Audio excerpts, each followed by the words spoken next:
group members willing to sponsor others. The Treasure Map group of Alcoholics Anonymous is committed to bringing the message of hope to those who suffer from alcoholism. We believe this message is contained within the Big Book of Alcoholics Anonymous and our personal experiences. The AA Preamble. Alcoholics Anonymous is a fellowship of men and women who share their experience, strength, and hope with each other, that they may solve their common problem and help others to recover from alcoholism. The only requirement for membership is a desire to stop drinking. There are no dues or fees for AA membership. We are self-supporting through our own contributions. AA is not allied with any sect, denomination, politics, organization, or institution, does not wish to engage in any controversy, neither endorses nor opposes any causes. Our primary purpose is to stay sober and help other alcoholics achieve sobriety. Our meeting tonight is going to be on the family after. It'll begin shortly. If you need a big book on break, we have some on the table over here. Announcements for the evening.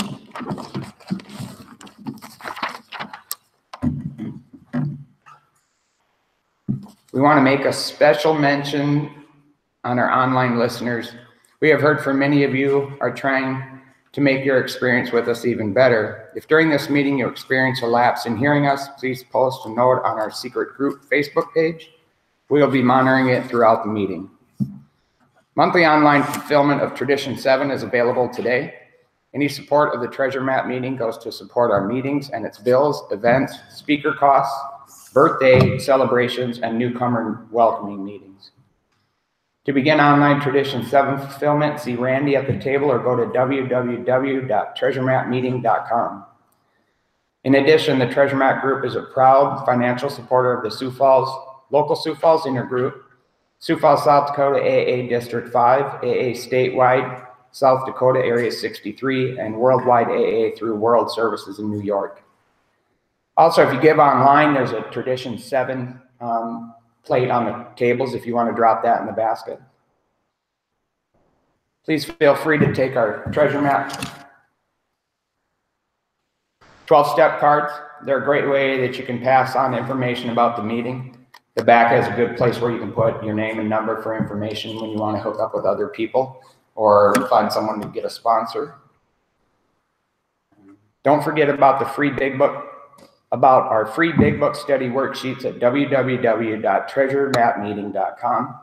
Many are using these sheets to assist with their own personal Big Book studies, complement their sponsorship duties, and aid in their step work. These sheets should not be considered as the final word on the Big Book, only one guide that has been helpful to us. We realize we know only a little. Special events. Sioux Empire Roundup will be held this weekend. Be there and support the local AA community as well as the Treasure Map Meeting home group members who are volunteering this Friday, March 8th through Sunday, March 10th at the Ramkota Hotel. Volunteers are desired to assist at the event.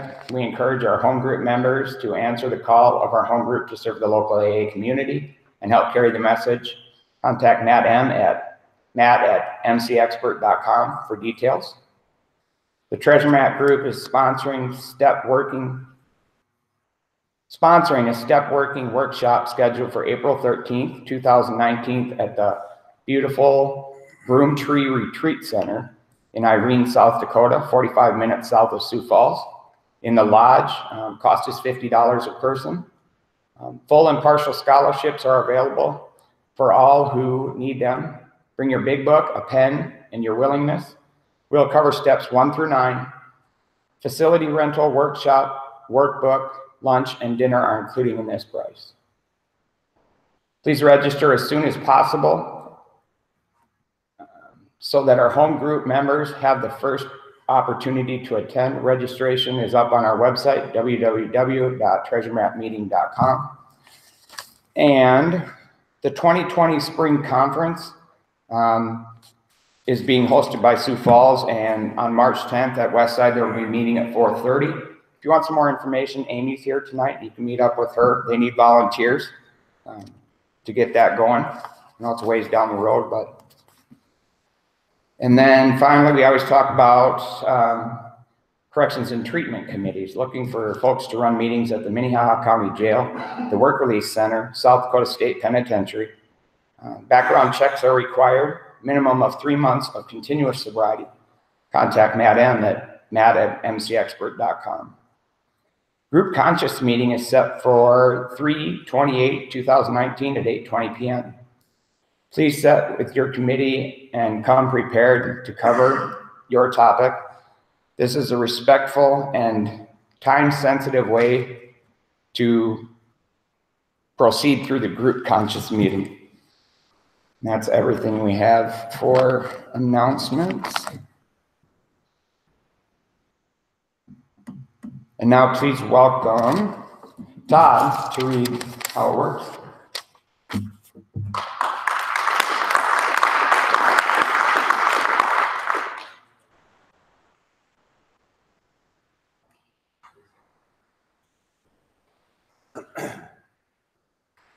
Thanks, Chris. Welcome, everybody.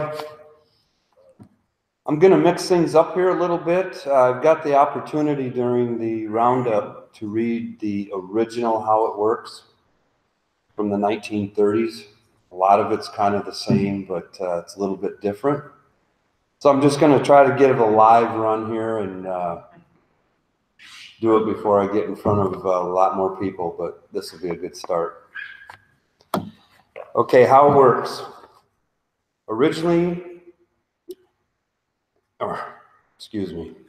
Rarely have we seen a person fail who has thoroughly followed our directions. Those who do not recover are people who cannot or will not completely give themselves to the simple program. Usually men and women who are constitutionally incapable of being honest with themselves. There are such unfortunates. They are not at fault. They seem to have been born that way. They are naturally incapable of grasping and developing a way of life which demands rigorous honesty. Their chances are less than average. There are those, too, who suffer from grave emotional and mental disorders, but many of them do recover if they have the capacity to be honest. Our stories disclose in a general way what we used to be like, what happened, and what we are like now. If you have decided you want what we have and are willing to go to any length to get it, then you are ready to follow in directions. At some of these, you may balk. You may think you can find an easier, softer way. We doubt if you can. With all the earnestness at our command, we beg of you to be fearless and thorough from the very start. Some of us had tried to hold on to our old ideas, and the result was nil until we let go absolutely. Remember that you are dealing with alcohol. Cunning, baffling, powerful. Without help, it is too much for you. But there is one who has all power. That one is God. You must find him now. Half measures will avail you nothing. You stand at the turning point. Throw yourself under his protection and care with complete abandon. Now we think you can take it. Here are the steps we took, which are suggested as your program of recovery. 1, we admitted we were powerless over alcohol, that our lives had become unmanageable. 2, came to believe that a power greater than ourselves can restore us to sanity. 3, made a decision to turn our will and our lives over the care and direction of God as we understood him. 4, made a searching and fearless moral inventory of ourselves. 5, admitted to God, to ourselves, and to another human being the exact natures of our wrong. 6, were entirely willing to let that God remove all these defects of character. 7, humbly asked on our knees him to remove our shortcomings, holding nothing back. 8, made a list of all persons we had harmed and became willing to make amends to them all. 9, made direct amends to such people wherever possible, except when to do so would injure them or others. 10, continued to take personal inventory, and when we were wrong, promptly admitted it. 11, sought through prayer and meditation to improve our contact with God, praying only for knowledge of His will for us and the power to carry that out. Having had a spiritual experience as a result of this course of action, we tried to carry this message to others, especially alcoholics, and to practice these principles in all our affairs. You may exclaim, "What an order! I can't go through with it." Do not be discouraged. No one among us has been able to maintain anything like perfect adherence to these principles. We are not saints. The point is that we are willing to grow along spiritual lines. The principles we have set down are guides to progress. We claim spiritual progress rather than spiritual perfection. Our description to the alcoholic and the chapter to the agnostic and our personal adventures before and after have been designed to sell you 3 pertinent ideas. A, that you are alcoholic and cannot manage your own life. B, that probably no human power can relieve your alcoholism. And C, that God can and will. If you are not convinced of these vital issues, you ought to reread the book to this point, or else throw it away. Yeah, thanks, John. That's just a little bit different. Now, please welcome Jack to read our 12 traditions. As we pass the basket, thank you in advance for your generosity and support. Tradition 7 states every AA group ought to be fully self-supporting, declining outside contributions.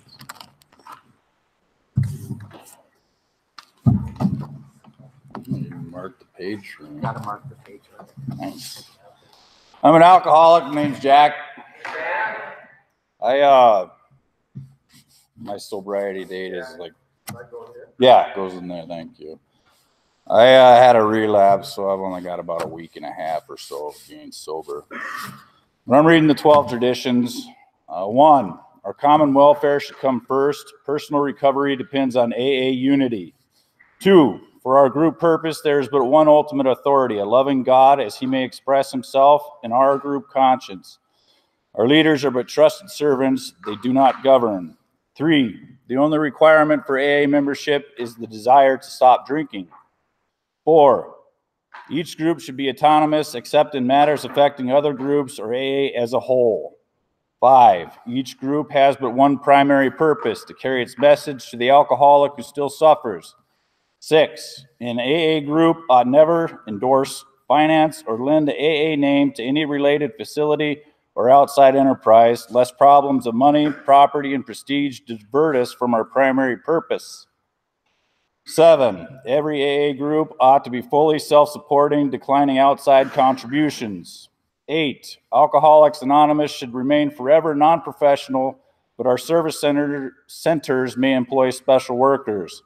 9, AA as such ought never be organized, but we may create service boards or committees directly responsible to those they serve. 10, Alcoholics Anonymous has no opinion on outside issues, hence the AA name ought never be drawn into public controversy. 11, our public relations policy is based on attraction rather than promotion. We need always maintain personal anonymity at the level of press, radio, and films. 12, anonymity is the spiritual foundation of all our traditions, ever reminding us to place principles before personalities. Thank you. Welcome back. We talk a lot about home group membership at the Treasure Map group because we believe it is vital to our recovery. What does it mean to be a home group member? Here's a brief excerpt from the AA General Service Conference approved pamphlet on the AA group. Traditionally, most AA members through the years have found it important to belong to one group that they call their home group. This is a group where they accept service responsibilities and try to sustain friendships. And although all AA members are usually welcome at all groups and feel at home at any of these meetings, the concept of the home group has still remained the strongest bond between the AA member and the fellowship. With membership comes the right to vote on issues that might affect the group and might also affect AA as a whole, a process that forms the very cornerstone of AA's service structure. As with all group conscious matters, each AA member has one vote, and this ideally is voiced through the home group. Over the years, the very essence of AA strength has remained with our home group, which, for many members, becomes our extended family. Once isolated by our drinking, we find in the home group a solid, continuing support system, friends, and very often a sponsor. We also learn firsthand through the group's workings how to place principles before personalities in the interest of carrying the AA member message. Talking about her own home group, a member says, "Part of my commitment is to show up at my home group meetings, greet newcomers at the door, and be available to them. Not only for them, but for me. My fellow group members are the people who know me, listen to me, and steer me in the right direction when I'm off in left field. They give me their experience, strength, and AA love, enabling me to pass it on to the alcoholic who still suffers." If you're interested in making the Treasure Map meeting your home group, please see Randy at the table during the break or after the meeting. And now it is my pleasure to introduce our 15-minute speaker, Richie.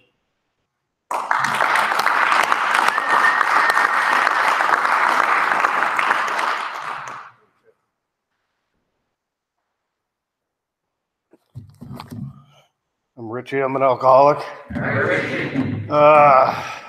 Chris texted me today if I could share my experience on the family afterward, and that didn't excite me. I'd rather talk about a step or something here's my experience with the family afterward in the book is I've sat through a lot of big book studies in this sobriety in the 8 years first of all, I'm Richie. I'm an alcoholic. My sobriety date is October 19th, 2010. Okay. And I have a home group, the men's big book study on Wednesday nights. And here's my experience with the family afterward is before this sobriety, I spent 8 years in AA, going to a lot of big book studies. And most of them, I would not get to the family afterward because I would drink before getting that far into the big book study. I've sat through a few in this sobriety. I've been through the big book with my sponsor a few times in this sobriety. And I've been through a couple of big book studies in this 8 years of sobriety. So I've read this chapter probably a half a dozen times in all this time. I sponsor guys. And we don't get this far in the book a lot of times because a lot of guys do what I did when I first came in, which was come in with my butt on fire and maybe do a third step, maybe think about a fourth step, and then not want to do that, and then they go out and drink. I don't get this far in the book. So I haven't been in this part of the book a lot. So I breezed over it tonight before I came in. Which was the most I've read this chapter by myself without sitting with my sponsor or in a big book study or reading it with a sponsee. I just being honest, I don't read this chapter very often on my own. So I'm going to share my experience with it a little bit. First of all, I was thinking about the chapter is to the family, and it's going to give some suggestions to the family who has an alcoholic in their life. I've never been that person. Okay. I grew up, my dad smoked pot from the time he got up to the time he went to bed. He may or may not have been a hard drinker. I don't think he was an alcoholic. My mom liked to party when I was younger. There wasn't any recovery in my family. I got relatives who were alcoholics, but there just was no thought of any kind of recovery. So there was none of this was ever brought to my attention. And since I've been sober,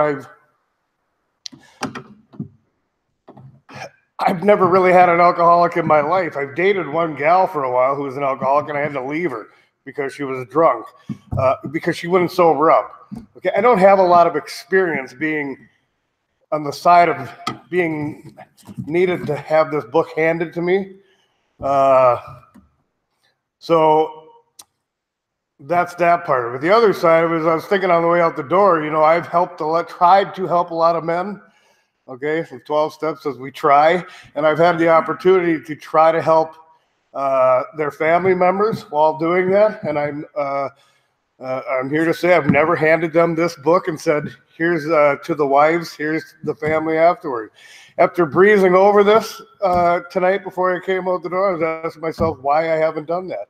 Because there's some really good stuff in here that if I'm helping these guys, who a lot of them have trouble, just like me, of staying sober, and their families are wondering, what the hell? Or maybe they get sober for a while. There's some good suggestions in here that can be given to family members. I guess just a couple that popped out to me tonight. And I know Mike's going to go over this after the meeting, but so this is some of the stuff that popped out to me that I could help the families with. It kind of talks about having patience with the alcoholic. I know it's hard not to treat them with. It talks about in here with what are they with wrapped in cotton wool. We shouldn't, treat them like we're going to break them, but we got to have a little patience with them and let them try to get this program, and don't expect them to be perfect right away just because they stop drinking, and give them some time to possibly get into this program and see if it works for them. And I'm sure Michael touched on it way better than me, but it goes into a lot of things to watch for, to be ready for, to watch for us to just be prepared that we are not going to be perfect. And some of the stuff that popped out into me here, now I'll try to relate this to me. And like I said,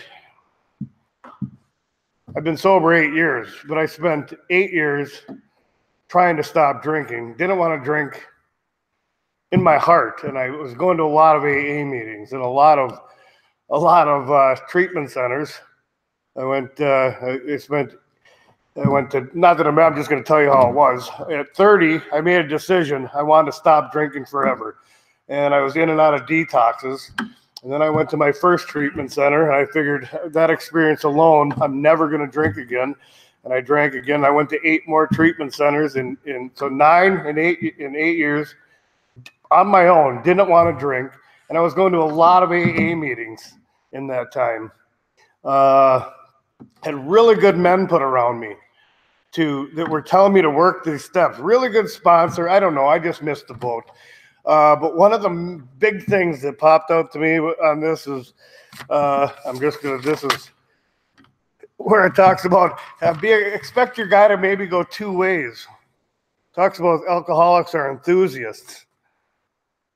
At the beginning of recovery, a man will take, as a rule, one of 2 directions.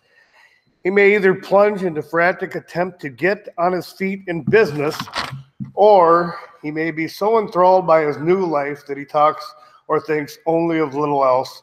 In either case, certain family problems will arise. With these, we have experienced glory. And this is just something I got circled. We think it's dangerous if he rushes headlong at his economic problems. And this was me for 8 years, man. Go to treatment, okay, and get out and put my material life back together. And I'm pretty good at that. I'm a hard worker. My mom, okay, I'm going to give her a lot of credit for this, would help me every time. My mom should have read this book. In fact, one time I told her I was drinking in her house, living in her house, and she didn't want me drinking anymore. So I threw the book at her and said, until you read this book, don't talk to me anymore, and continued drinking. I think somebody else could have presented this to her. So anyway, I was always really good at getting out of treatment, going back to work, borrowing money, getting my life put back together, but not chasing the God part of this program over and over. 4th and a 5th step, take a break, get drunk. But my life, by the time I get drunk, I never relapsed when life was bad. relapsed when life was good because what I thought was good, okay, it looked good because I had my shit back. I was pretty good at doing that. Getting out of rehab, getting another roof over my head, getting a job, usually getting a promotion right away by backstabbing people or doing whatever it takes to get the promotion to make more money and then get side jobs to make more money, and get this thing, my nest put around me, and then get drunk over and over. So this is just something that really sticks out to me. It says, it's dangerous to go after that, but if your man goes after the spiritual solution and say, hey, that's way better, okay? Just one more thing I want to read out of here. It says, although financial recovery is on the way for many of us, we found we could not place money first. For us, material well-being always followed spiritual progress. It never preceded it. You know, just like in the beginning of the book, it says, first we have spiritual progress, then, what does it say? Spiritual, mental, and physical. First spiritual, then mental and physical. Not the reverse, not go to treatment, get physically and mentally better, then go after God, then that other stuff. That didn't make sense to me at all. That's why I kept in and out. So, you know, I had to finally listen to them guys and ask God to help me be willing to do the work, to connect me to this spiritual deal, and then a better life comes in. So that's just one of the things. I love that part. That's so there's new people here. This is to the family afterward. It's a hard chapter for me. I'll be honest. I don't go home and sit and read the family after, but that pops out to me. Spiritual first. And how do I get that is working the steps. And there's some other stuff in here that is directions for the family, but that's something that popped out to me. And now I'd like to, tell you that my family when I came here, I had me and my mom. That was my family, okay? My dad never got to see me sober up. That was when me and my mom and my stepdad, who was a good man, who actually when I did some 4-step inventory work, that he was on my list of if I want to be a good man, he was one of them. So was my dad. He was just a different kind of good man. It was me and my mom and my stepdad. That's it. And my stepdad passed away, and it was my mom and me. So this stuff is kind of like that was it. I have never had a wife, but yet. I never had a wife in my drinking days or in my trying to not drink days. I was dating a woman who I didn't even like for 18 months when I moved here, okay? Didn't even like her, but I had to live with her. It was just no wonder I had to, somewhere in here it says that your marriage may not go back. I just was not supposed to go back there. And I had help through prayer and having people help me decide to not go back there. And then it was just me and my mom, and then my stepdad passed away in about 1 or 2 years into sobriety. And then that was it for a while. And through working the steps, staying close to God and doing this recipe of having a home group, continuous step work, and went and made my amends and help other men. I gained a family of friends in AA around here, men who are truly my friends who I used to go to speaker meetings back home, and then I'd hear people say, I came to AA and now all my friends are in AA. And I'd be sitting there, you're a loser. And I could wheel through 50 people I thought I could never live without. There's no value in them people anymore. A few of them, okay? I have a few old friends. So working the steps, going to meetings allowed me to build this family of people around me in AA. And then this is solid step work in God. Allowed me to be a different man where I could meet my wife, who I would tell you I don't deserve, but I think everybody deserves to be happy. And I think that's true. So these steps allow me to I called her fairly normal in a meeting one time, and she took that as an insult. Where I told her, no, you're like up here in AA. So I'm going to tell you, she is normal. And I tell you, that's a solid God thing, and working the steps that I am allowed to be around a woman like my wife. And now I have my wife, and I have my mother-in-law and her two sons, stepsons. The short one's 6'3". So, and now we're learning. So we've been married. We've been together for 3 years, and getting to be a stepdad, which they're adult children, I like to call them, and helping them find their way through life. Not where I thought I would be 8 years ago. Okay. And we get along, and we go through life together, and things happen, and we don't collapse. So that's my life, my family afterward, and it's all due to God and working these steps and sticking with it.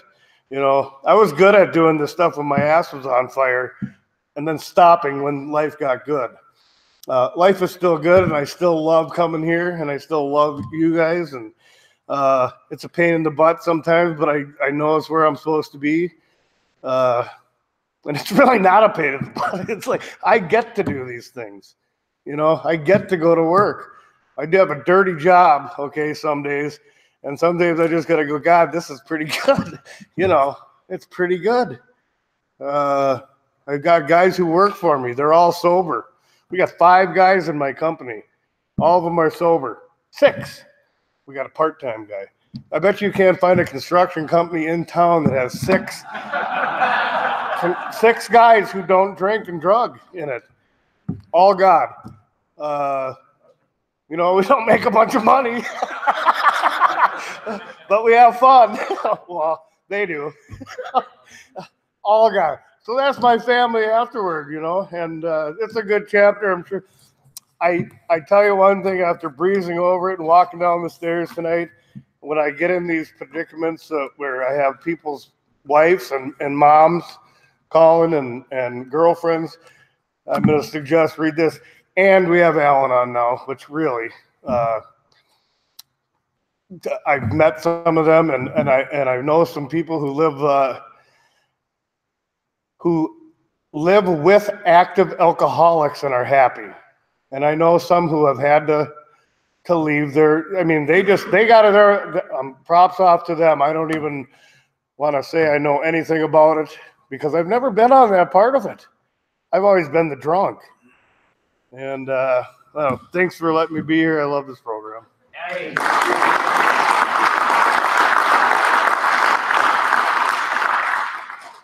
Thanks, Richie. Thanks for accepting.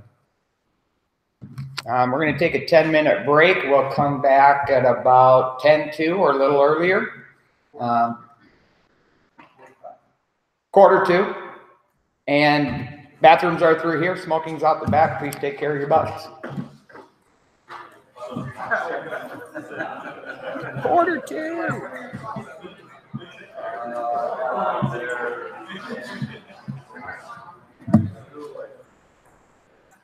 I go to.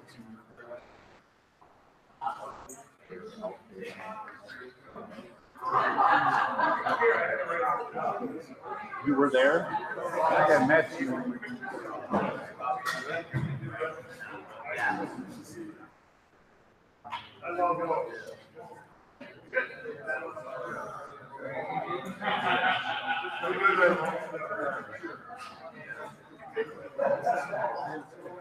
We tried.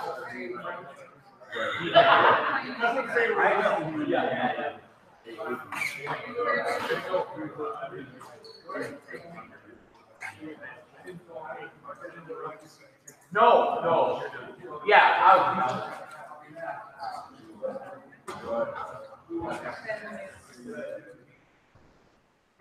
yeah, if you happen to find anybody that you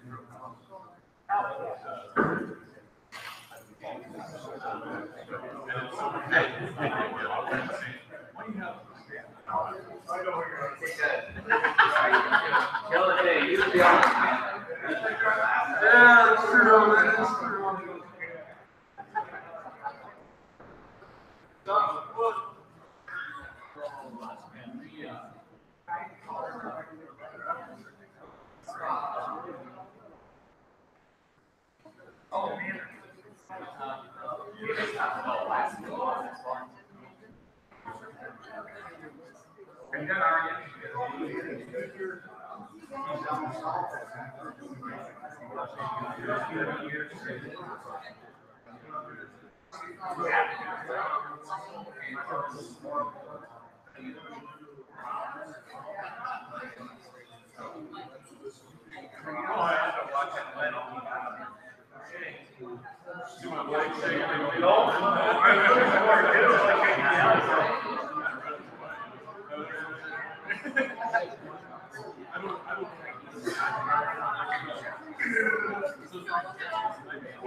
So,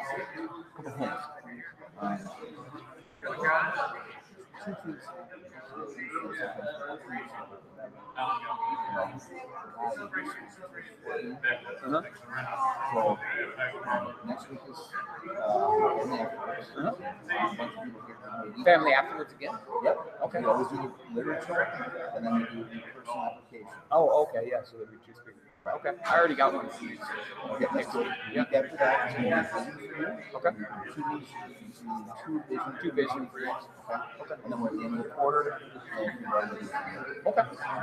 So, just wanted to Hey. I just, these guys, when you pull on the day up, then they feel obligated to release themselves from the responsibility of saying something appropriate. So they take 5 minutes telling about how they just found out about it, which really is translating to the new person. This group doesn't know how they're doing because they're looking for the day up. You know what I'm saying? You got that little bit of Okay. That's all I'm saying. Oh, yeah. Yeah. Oh, those are yours. Yeah, those are mine.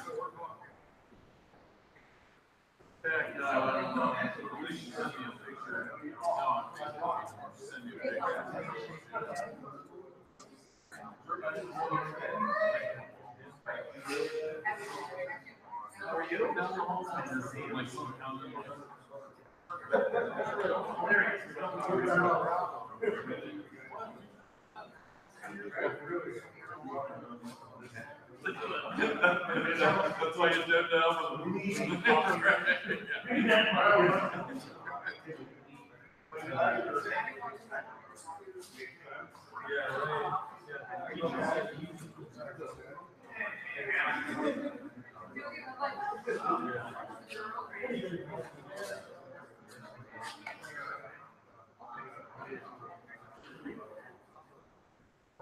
Oh, really? I don't know. Steve, I have an authors who are coming in with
Do I got to do something here, Chris? Hey, Scotty. Hey, Scotty. You got to do something there? Anything? Nothing? We're good?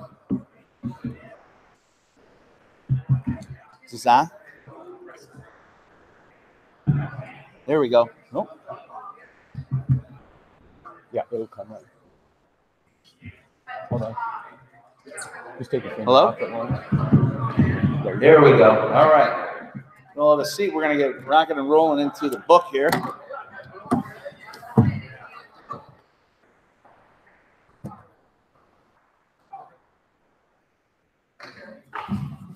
Good evening, everyone. My name is Michael Donnelly. I'm an alcoholic. It is a joy to be sober and to be here at the Treasure Map meeting. Before we get going, there's a couple things I want to address. Number one, I know Chrissy read them in the announcements, but at the end of this month, we have a group conscience meeting, right? And so if you're on a committee or whatever, if you guys can have your little meetings prior to that so we can come up when we do that, so we're not here till really, really late at night trying to get everything organized at that time, come prepared, that would be great. The second thing is if you're new here tonight, or if you're not, either way, but especially if you're new here tonight, want to make sure that you're invited to our workshop.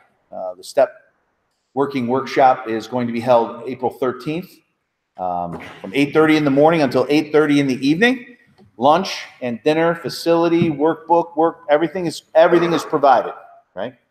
Just need your big book and a pen, maybe a highlighter if you'd like to do that too. But everybody is welcome. It's $50 a person. That includes the facility, everything that you need, the 2 meals, all that stuff are completely included. If you don't have it, please do not let that be a reason you don't come, right? Everyone is welcome, okay? Bring your friends. We are actually up to I mean, we just released registration here just a couple of days ago. We already have a chunk of people that are signed up for it, so we think we're going to sell out pretty quickly. So if it's something that you want to go to or feel the need to go to, even if you don't feel like you want to go, come anyway. Get in there and register and let us get that thing set up for you. And you know, we trust. I don't know if anybody's been to Broomtree Retreat Center or not, but it is an absolutely gorgeous facility down in Irene, South Dakota. It's spectacular. So everybody's welcome to that. We are going to talk tonight about, and again, you know, it's impossible to go line by line in a format like this, but I would really encourage you guys, amongst your friends who are in Alcoholics Anonymous, who are trying to recover from alcoholism, go to our website, download the big book studies that we have up there. It's not the perfect study. It's not the right study. We're not smarter than other people. Like, just dispel with all that crap. What it is a study, right? It's a study. And if all it does is drive you to deeper and deeper and different and more mind-expanding and heart-expanding study, good. That's all it's intended to do, is just provoke a conversation, provoke some thought, right? They're all up there. They're all free. And I have to tell you, I really feel like, I mean, we're hearing feedbacks. There's many of you out there that are doing this already. You're going to Starbucks, you're going to Caribou, and 3s and 4s and 5s, you are sitting around answering these questions with each other, right? There's nothing but good that can come from that, right? Nothing but good that can come from that. Some of you are meeting in your homes and things like that separately, and that's great as well. But just get involved in the book, right? Start opening it up and start reading some things that, you know, maybe you think you know, put a dictionary next to you, maybe you don't know. I know every time I go through this book, I learn something new. It has not about time. It's not about knowledge. It's about being open to what God is going to speak to me through this process with, right? So we're going to talk a little bit tonight. We can't be as comprehensive as I would like, but there's a few things that I just really want to get into, and I think they're extraordinarily important. And, you know, when we talk about what alcoholism is, we talk about being a threefold disease, right? A spiritual malady, a mental obsession of the mind, right? This idea that we believe false things, right? We base our life on them.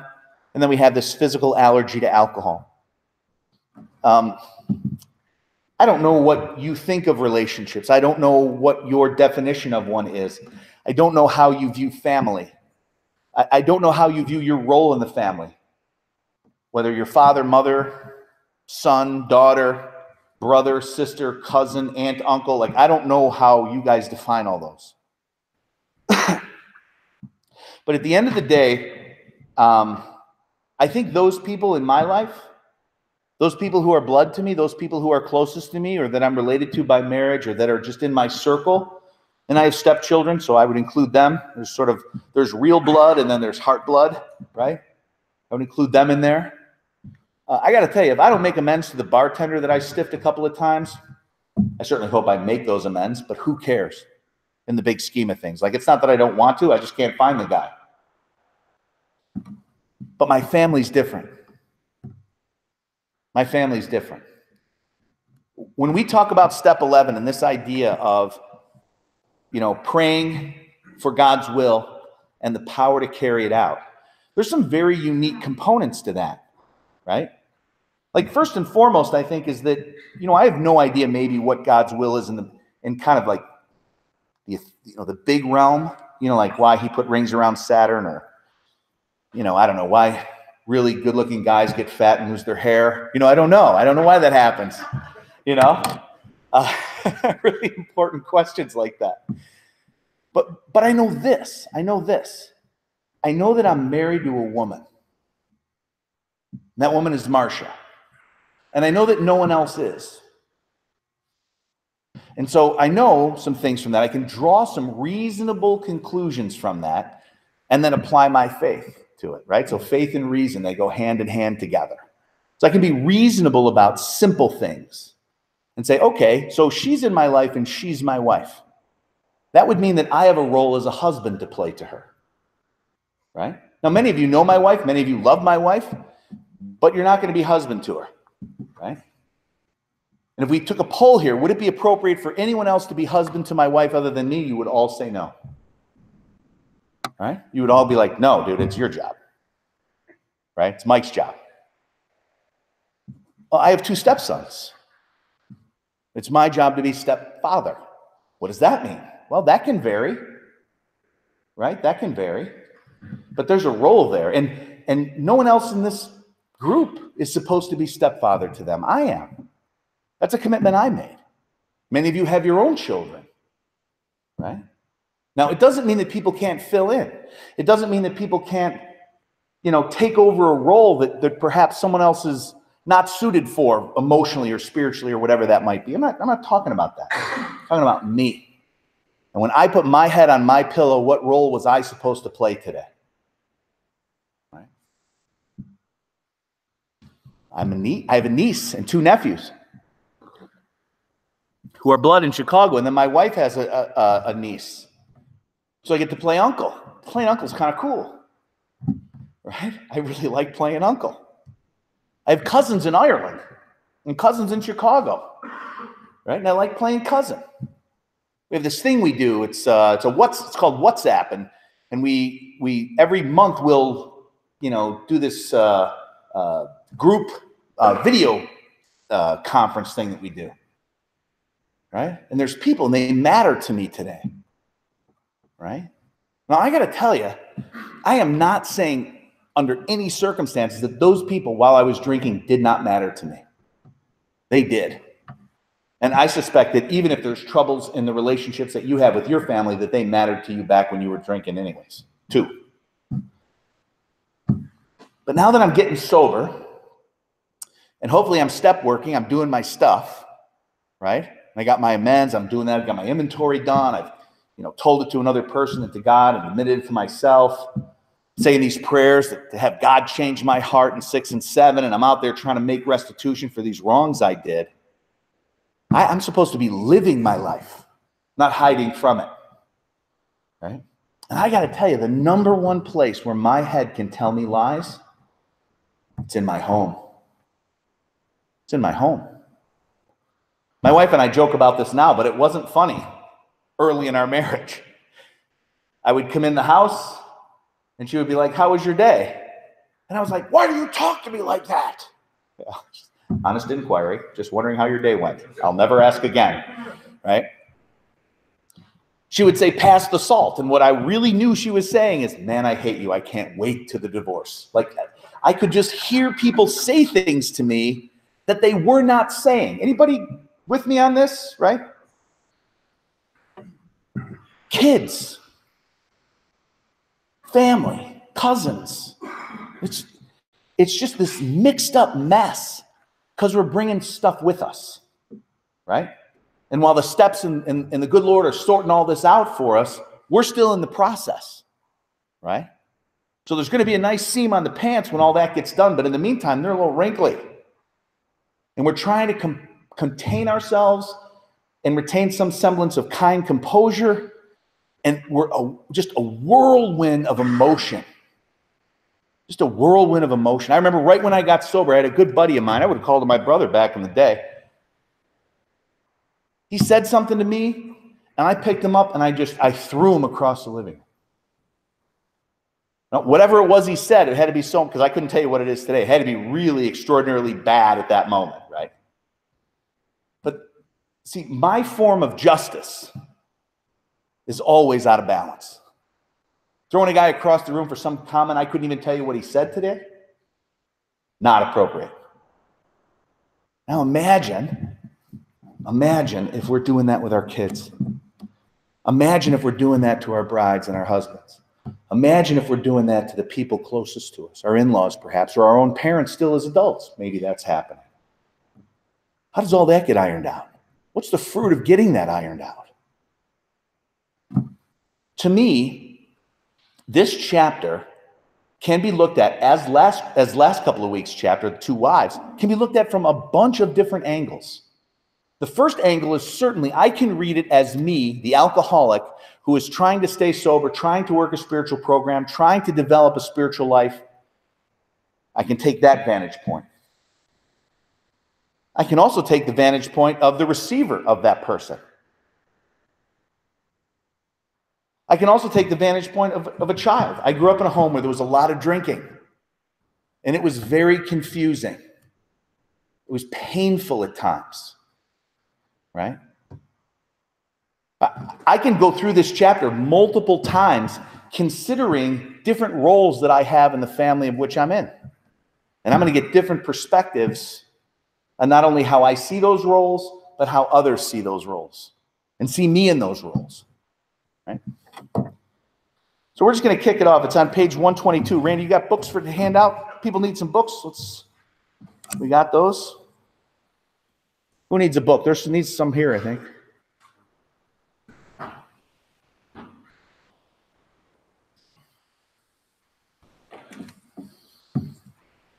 Somebody need a book?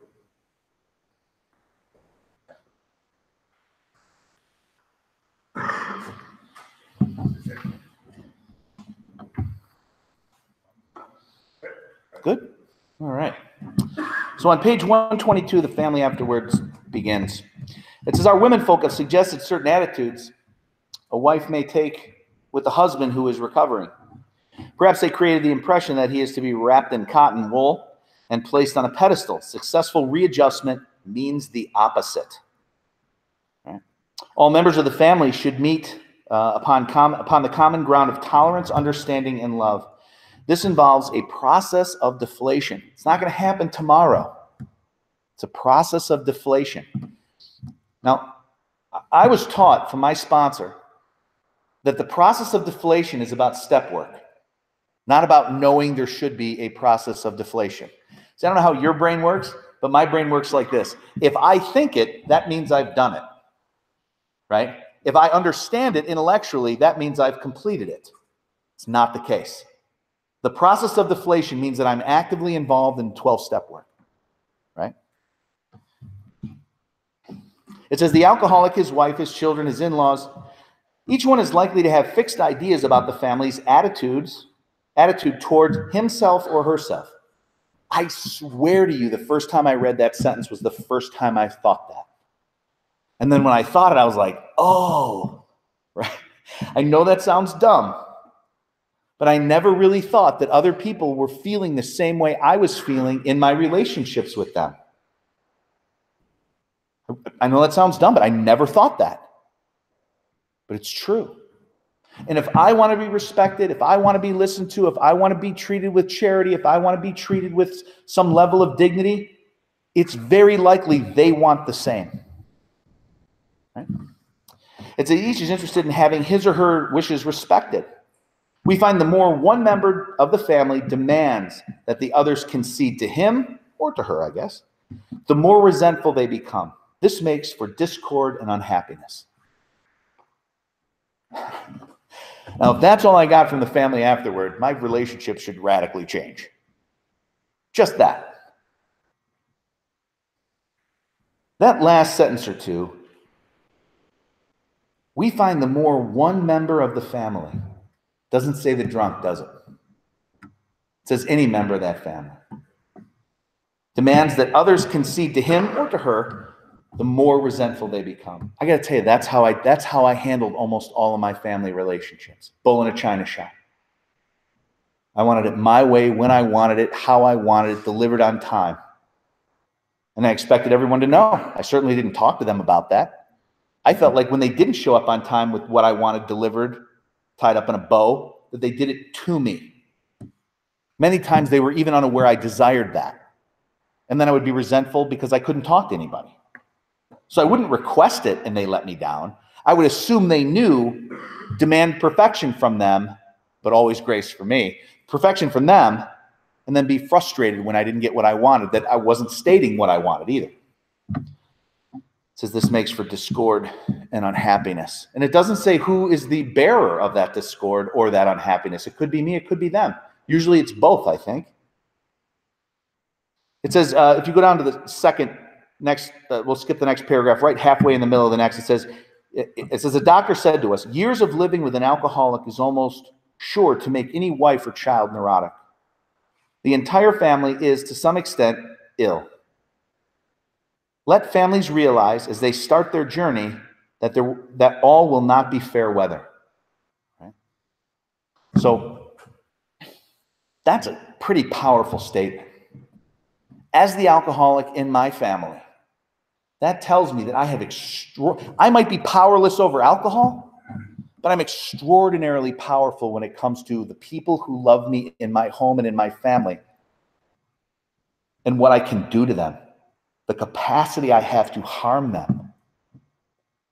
I might be powerless over booze, but I am not powerless over my wrecking ball, right? I can slam into people hard and really hurt them and alter the way they live their life. It's not my job, right?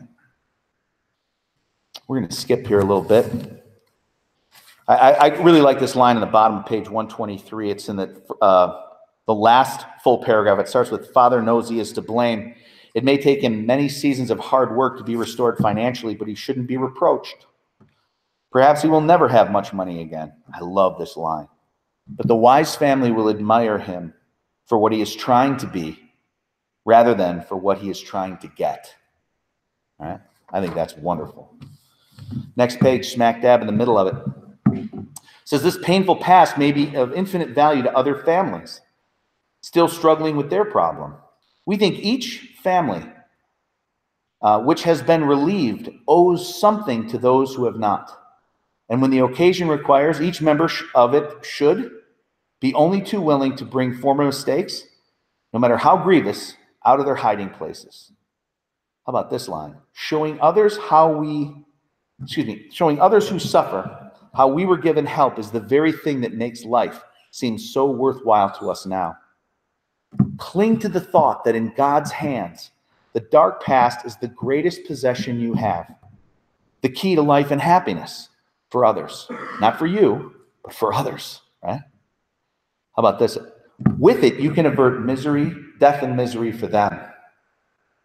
So all that stuff, all that, for those of us who have done it, right? For those of us who are involved in this, all that crap we wrote down on that 4-step, that we thought, man, I can't wait to get rid of this. I hope this never shows its face. I can't wait to never be. Hold on. Right? I get wanting to get rid of it. I get wanting to not have it in our life. I get wanting to not own those mistakes and being free and putting them behind me in the past, and time heals all wounds and all those really clever things we say, except that the person maybe sitting at your table right now, or the one that's going to call you tomorrow, or if you're willing to give your phone number out to a newcomer, that conversation on the way home on a cell phone or whatever it is, that person might need to know that you did whatever it is you did that you wish you didn't do. That's what's crazy about this thing. The worst, most vile, heinous things that I did kept to myself destroy me. But when they come out to be shared with another person who is dying in front of me, those things that are full of malice and death become grace-filled and life-giving. Because that other person feels not alone now. Right? If you think about it, right? What's the thing we talk about all the time? Oh, our drinking this, our drinking that. Okay, sort of. But really, if you ever hear someone really lay it out, you know what it is? You know what they're talking about? Talking about their brokenness. Way past drinking. Way past drinking. Richie talked about it. Right? I mean, why is the big book just loaded with this point? Once we cross that line of understanding that we have this allergy to alcohol, that our bodies are physiologically different, however we got there, it doesn't matter. We just got there. Everything else after that talks about how to heal our souls. It doesn't say anything about how to not drink. There are no directions on how not to drink in a formal manner in the big book. That doesn't seem right somehow, right? I mean, it's a book written by drunks, for drunks, on how to not be a drunk, and it doesn't mention anything about being drunk after a certain point. It says, do you have it? Yes. Okay, at the end, we won't talk about that anymore. What are we going to talk about? We're going to talk about restitution for those wrongs you did, right? We're going to talk about prayer. We're going to talk about meditation. We're going to talk about how to grow closer to your God. We're going to talk about how to bring that God into your family, into the newcomers that you meet, into AA meetings, into your life, so that other people can get that too. It ceases to become about me after the first half of step one. Once I swallow the pill that I got what I got, that this book says I got, if in fact I got that, which I got that, I don't know if you got that, but I got that, it's over. No longer about me. My whole solution has nothing to do with me any longer. It only has about whether I'm going to have the humility to share all that dirt and filth for the sake of the dying next to me. Now, there's a couple of things we can do with that. We can run from the dying next to us, right? We can wear our AA chips with all our Roman numerals on it with just all kinds of humble pride, right? And be thrilled that we have what we have. God bless that. But when the guy next to us needs something, can you open up the dirt again? Because they need it. You know why I stayed? Someone opened up their dirt to me.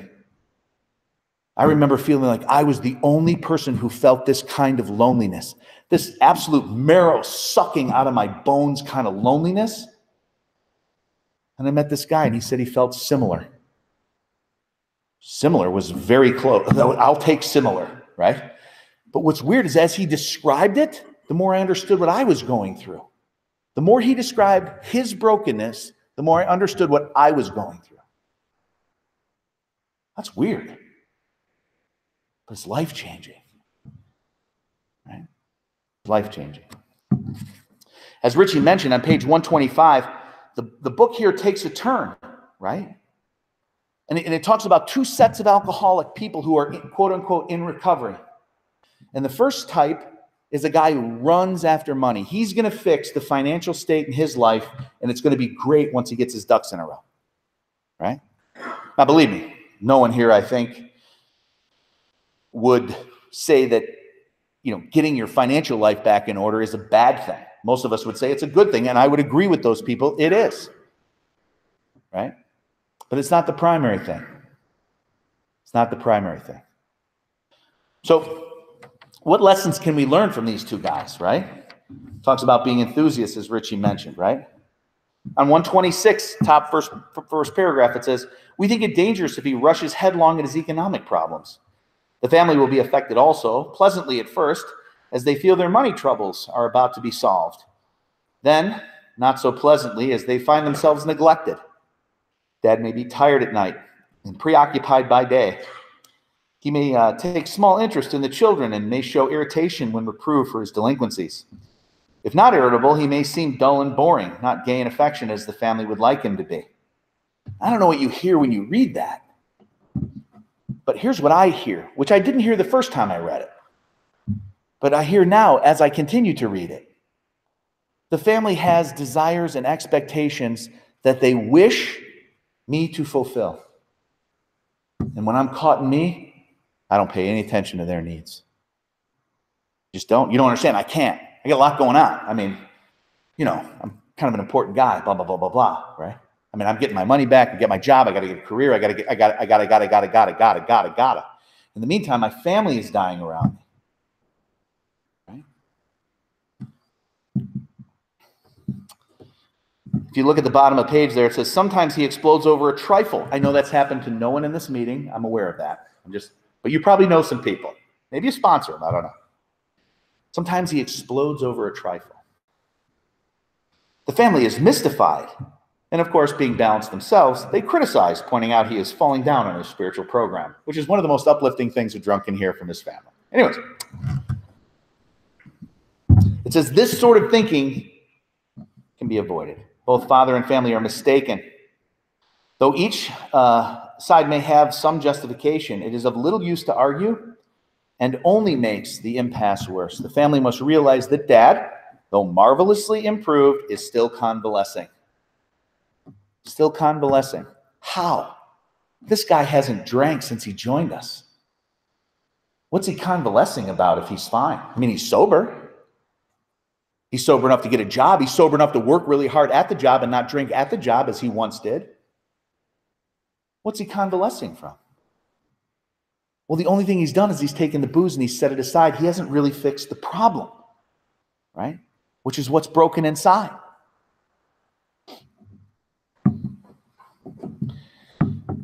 Next paragraph down says, the head of the house ought to remember that he is mainly to blame for what befell his home.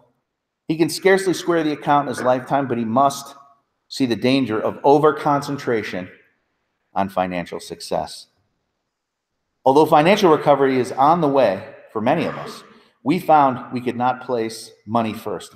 I love this next sentence. This is money? How ironic. This is a great sentence. It says, for us, material well-being always followed spiritual progress. It never preceded it. How about a promise there? It never preceded it. Right? I remember when I came in, like Sandy talks about this, right? But I remember feeling this very way myself. And that was, where's the money steps? Right? Like, that's clearly the biggest problem. Right? The booze is gone now, but now I got to get my act together. The booze is gone, now I have to be impressive. The booze is gone, now I have to fill in the blank, right? There's no money steps. There's heart steps. That's it. When the heart's fixed, the money comes.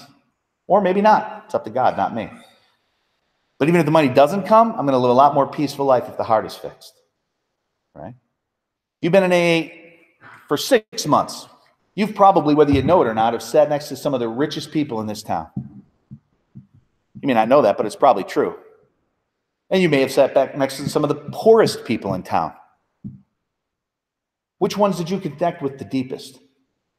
You don't know, do you? That's the beauty of living a spiritual life. It doesn't matter. It doesn't matter. I can gain experience from everybody, right? But I love that sentence, right? For us, material well-being always followed spiritual progress. It never preceded it. So he goes on, he talks more about that, and we'll get some time here. So it is what it is, but there's a lot to cover, and we just don't have the amount of time. But I like this great sentence on the top of 128. It says, giving rather than getting will become the guiding principle. Talking about in the home. Imagine, just think for a second, right? And the great part about step 11, right? Saw through prayer and meditation. Meditation simply means to think upon. That's all that means. Doesn't mean to levitate or, say a mantra. All that's fine for whoever wants to do that. But all meditation, that word means is to think upon. Right? Put it in your head. Put a chunk of truth in your head and chew on that bad boy. What if our homes were guided by this principle? Giving rather than getting. What if everyone in your home just sat around and thought, how can I give to him? How can I give to her? How can I give to him? How can I give to her? Say, Mike, that's ridiculous. That's fairy tale stuff. Like some of the other fantasies we have aren't fairy tale stuff. Right? Look, if I'm actually involved in the 12 steps, I'm going to be learning a lot about love. I'm going to be learning a lot about forgiveness. I'm going to be learning a lot about what's important, like authentic, real-life values instead of the fiction running through my noggin. And if I can take that wisdom that I'm gaining as I'm working these steps and bring it to my home with this contemplative thought, what does my wife need and how can I give it to her? Instead of, here's what I need, why isn't my wife giving it to me? Wow, that's pretty radical. And then what if, just what if, she thought that was a pretty good idea that I kept meeting her needs? And she maybe wondered why I was doing that, which honestly would be shocking, right? Well, I'll tell you what happened. She began to ask me why that was happening. Why was I doing that? And I told her. Not kidding. Here's what she says. Maybe I'll try that. I started to get my needs met when I was more concerned about satiating my wife's needs than whether or not she was satiating mine. I didn't plan that. That wasn't part of the script. There was no manipulation. There was no marionette strings being pulled. As it turns out, that's naturally what happens. That when a person is just being loved and being satisfied, they have a natural desire to reciprocate that. We're all capitalists in the United States. Marketing is proof of what I just said. Right? You go out and you give customers good deals, customers will come back for good deals. And they'll talk to you about when someone else comes in with maybe a better deal, because they'd still rather keep it with you. Right? It's reciprocation. It's the law of reciprocity. When you give love and give love and give love, it automatically comes back to you. It just does. You say, well, that could never happen. Okay, then don't try it. Keep what you got.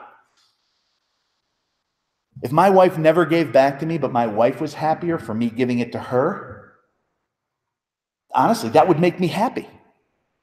Watching her smile instead of cry, watching her be happy instead of depressed, why the heck wouldn't I want that in my life? You know, there's an old adage, and sometimes we giggle at it, but it's really true. And every guy here who's not going to laugh really wants to on the inside. It just might be that their spouse is sitting next to them. And that is, if mom ain't happy, ain't nobody happy. You ever hear that one before? Some of the most spiritual sentences you ever hear, right? How does she really authentically become happy? If you don't know, ask. I'll bet it has a ton to do with dignity and respect and love and listening and all those things that sometimes are very challenging to us. I come in from work and all I want to do is hear this. Dun-dun-dun, dun-dun-dun. Like I just want to hear whether Bryce Harper signed with the White Sox or the Phillies, right? That's all I want to do. I just want to know what happened to the Bears. I'm tired of work. And when I walk in that house and my wife looks at me and she goes, we need to chat. It's like, sure, baby, no problem. It's like the scariest words a man can hear. Honey, we need to talk, right? So look, there's a couple of options there, right? Like I can look at her out of respect and go, baby, truthfully, I need like 10 minutes. Like I got to unplug, hon. Give me a minute. That's okay to do. That's what I need. But 4 hours later, I can't show up. What do you need to talk about? That's not the same thing. Just allowing her to be her without me trying to make her into what I think I need shows respect. Right? So, giving rather than getting will become the guiding principle. It's a great thing to meditate and contemplate on. So that's one guy, the guy who's going to go after money. And then he talks about the other guy. The guy who has had, as it says here, assume on the other hand that Father has had at the outset a stirring spiritual experience. Overnight, as it were, he is a different man. He becomes a religious enthusiast. He is unable to focus on anything else. As soon as his sobriety begins to be taken as a matter of course, the family may look at this strange new dad with apprehension, then with irritation. And he goes on to give example after example about how the spiritual enthusiast one looks a little crazy at times, starts to step on the toes of people he loves, starts to judge their spirituality and religious belief. But it's interesting. When the fire starts with money, Bill Wilson's advice to us is to throw water on it. Put that fire out. It's not real. But when someone becomes on fire about religion or God or faith or however we want to phrase that, you know what he says to do? Not water, gasoline. Throw more on it. Because the looniness of it will be balanced out as they continue to meet God. That God will iron that out. God will relax that. God will find the sanity in it. But don't turn him off at the only hope the guy has. So this fire, when you're after money, put water on it. It's an illusion. It's not real. This fire, when it's religion or faith or God or spirituality or whatever you want to call that, he says throw gas on it. Let God guide that. Because that's where we want him to go anyway. So if he looks a little nutty to you, don't worry about it. It's better than him being nutty on the floor with urine-stained Levi's, right? We can handle the overzealous dad religiously, right? That's better, you know? Because at some point, what's he going to be thinking about? how to love this family. At some point, what's he going to be thinking about? How to be a better husband. At some point, what's he going to be thinking about? How to be a better dad. How to invest his heart into his family. Right? Notice this is awfully contrary to kind of, I almost said a popular TV name. I won't use that, but it's awfully contrary to some of the more popular opinions on how to have a relationship, right? I mean, if I turn on the TV and I listen to what the TV is telling me, and this isn't like a social commentary thing, it's just a juxtaposition for what we're talking about. You know what it tells me? I need to fight for my dignity.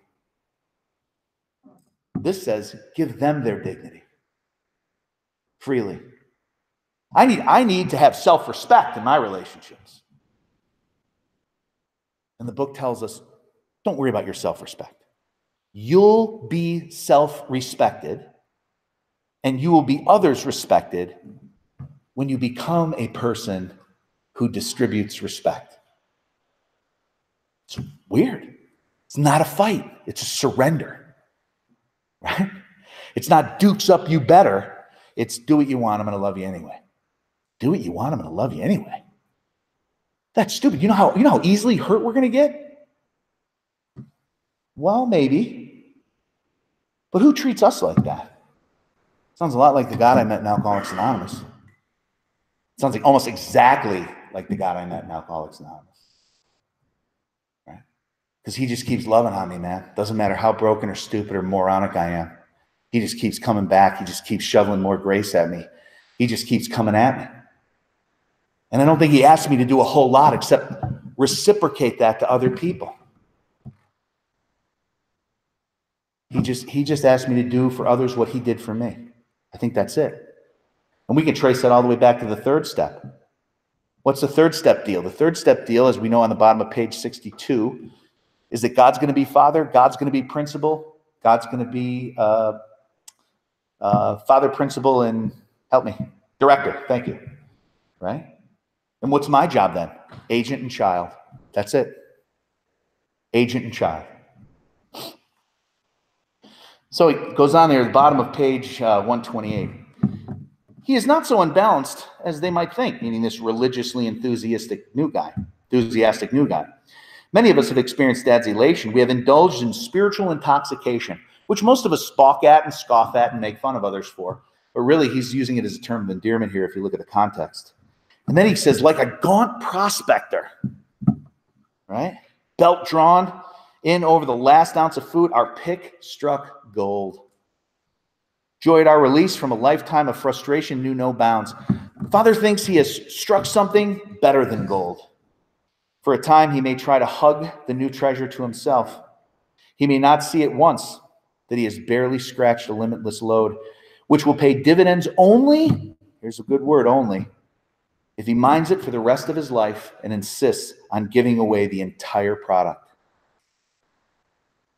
I'm supposed to keep none of it. None of it. That's crazy. It's a different world, right? So it goes on and it continues to encourage this idea that God will balance out this person over time.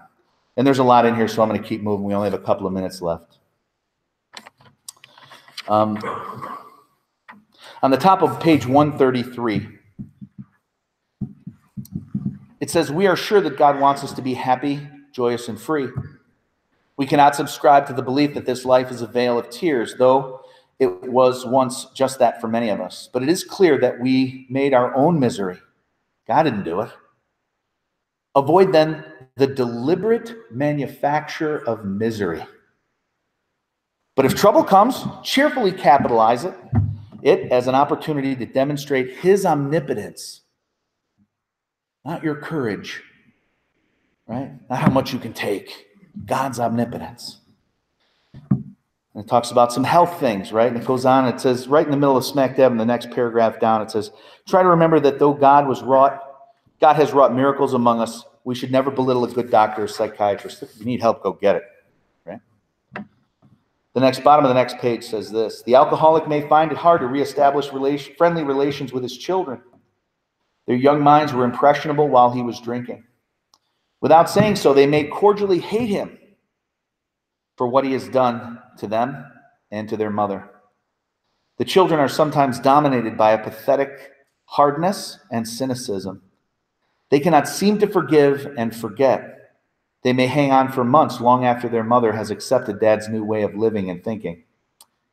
In time, they will see that he is a new man, provided he is a new man, right? That's the qualifier.